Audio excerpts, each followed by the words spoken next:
Welcome back to Should You Read, this episode being Rich Dad, Poor Dad by Robert Kiyosaki. What's inside the book Rich Dad, Poor Dad?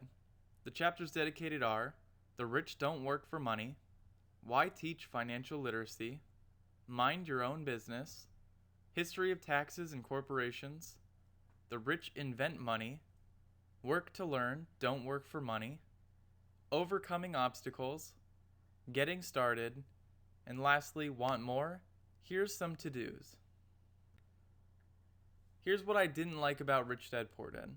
Towards the end, it seemed more like fluff work than it was really helpful advice.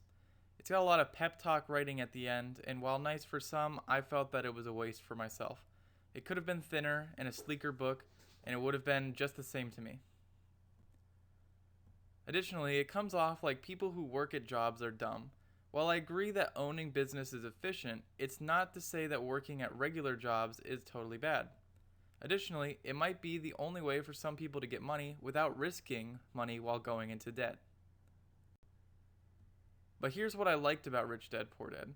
It was a fun and easy to read book. Most of the chapters are conversations, and there's lots of examples in simple theoretical situations. Number 2, it's probably the best explanation of cash flow. His cash flow quadrant explanation is excellent, and it's easy to emphasize the importance of assets from it. This also shows poor, middle class, and rich differences while using this quadrant explanation. In my opinion, the best chapters are number 2, Why Teach Financial Literacy is the number 1 chapter of all in the book.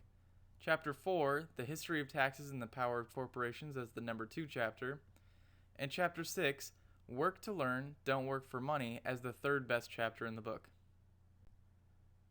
So going into the 3rd best chapter, the Work to Learn, Don't Work for Money, the main idea is growing skills and developing yourself is being a greater payoff than a little bit of extra pay in a different job.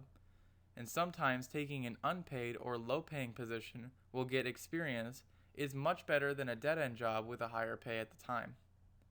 And to never stop developing your best asset, that of which being yourself. The 2nd best chapter, The History of Taxes and the Power of Corporations, the main idea is how companies are taxed compared to employees, and why the ultra-rich make their money through growing their business and how they do it, and the importance of legally paying as little tax as you can. And the number 1 best chapter in the book is Chapter 2, Why Teach Financial Literacy, where the main idea is the cash flow quadrant for income, expense, assets, and liabilities. The real difference between the poor, middle class, and rich people. But the question isn't, should I read Rich Dad, Poor Dad? It's, should you read Rich Dad, Poor Dad? And this book is for people who, is anybody who's new to finance, someone interested in starting their own business or buying real estate, or people who want to learn about cash flow. Here's who this book is not for. It's for somebody looking for stock or bond advice, or very specific information. It's more general for beginners. So, are you interested in reading this book? I have a link for this in the description down below.